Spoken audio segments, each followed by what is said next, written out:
20 वर्षांनंतर दोन्ही ठाकरे बंधू एकत्र विजय मेळाव्यामध्ये दोघांची गळाभेट। एकत्र राहण्यासाठीच एकत्र आलोय, उद्धव ठाकरेंचं वक्तव्य।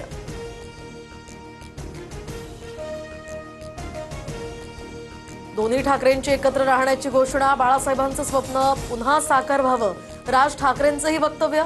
तर भाषणापेक्षा आमचं एकत्र दिसणं महत्त्वाचं, उद्धव ठाकरेंची प्रतिक्रिया। राज आणि उद्धव ठाकरे एकत्र आल्यानंतर संपूर्ण ठाकरे कुटुंबाचं एकत्रित फोटो सेशन। तर रश्मी ठाकरे, शर्मिला ठाकरे, सुनबाई मिताली ठाकरे या सुद्धा उपस्थित। राज आणि उद्धव यांच्यानंतर आदित्य ठाकरे आणि अमित ठाकरे ही एकाच मंचावर। अमित आणि आदित्य ठाकरेंनी वज्रमूठ दाखवली। जे बाळासाहेबांना जमलं नाही ते फडणवीसांनी शक्य करून दाखवलं। 20 वर्षांनंतर आज मी आणि उद्धव ठाकरे एकत्र आलो, राज ठाकरेंचा मुख्यमंत्री फडणवीसांना टोला। आमच्यातील अंतरपाठ अनाजी पंतांनी दूर केला, राज ठाकरेंच्या नंतर उद्धव ठाकरेंचा सुद्धा देवेंद्र फडणवीसांना टोमणा। दोन बंधू एकत्र येण्याचं श्रेय दिलं त्याबद्दल मी आभार मानतो। बाळासाहेब ठाकरेंचे आशीर्वाद मलाच मिळत असतील, मुख्यमंत्री फडणवीसांचंही ठाकरे बंधूंना प्रत्युत्तर।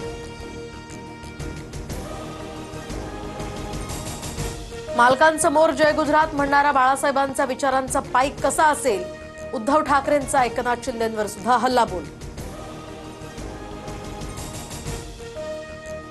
एकाची मराठीसाठी आणि दुसऱ्याची खुर्चीसाठी तळमळ, उपमुख्यमंत्री एकनाथ शिंदेंकडून राज ठाकरेंची स्तुती तर उद्धव ठाकरेंवर टीका। मुंबई तोडण्याचा डाव, दोन्ही ठाकरेंचा आरोप। तर कुणाची माय व्यायली त्यानं आता मुंबईला हात लावून दाखवावं, राज ठाकरेंचा इशारा। ठाकरेंच्या काळात मराठी माणूस मुंबईतनं हद्दपार झाला, मात्र आता मराठी आणि अमराठी दोन्ही आमच्या सोबत, मुख्यमंत्री फडणवीसांची उद्धव ठाकरेंवर टीका। माळेगाव साखर कारखान्याच्या चेअरमनपदी उपमुख्यमंत्री अजित पवारांच्या निवडीवर तावरेंचा आक्षेप। तर आता वेळ संपल्याचं निवडणूक अधिकाऱ्यांकडून स्पष्ट।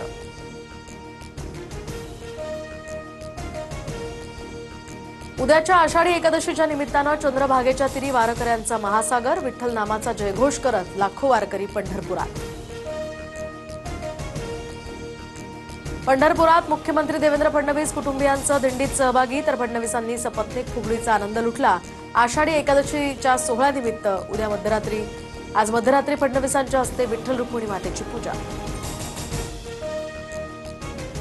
नाशिकमधील गोदावरी नदीच्या पाणी पातळीत वाढ, तर दुतोंड्या मारुतीच्या गुडघ्यापर्यंत पाणी। गंगापूर पाणलोट क्षेत्रामध्ये सुरू असलेल्या या संततधार पावसामुळे धरणातनं नदीपात्रात विसर्ग। नालासोपारा पूर्वेकडील 4 मजली इमारत पत्त्यासारखी कोसळली। पालिकेनं आदल्या रात्रीच पावलं उचलत 30 कुटुंबियांना या ठिकाणाहून सुरक्षित बाहेर काढल्यामुळे जीवितहानी टळली।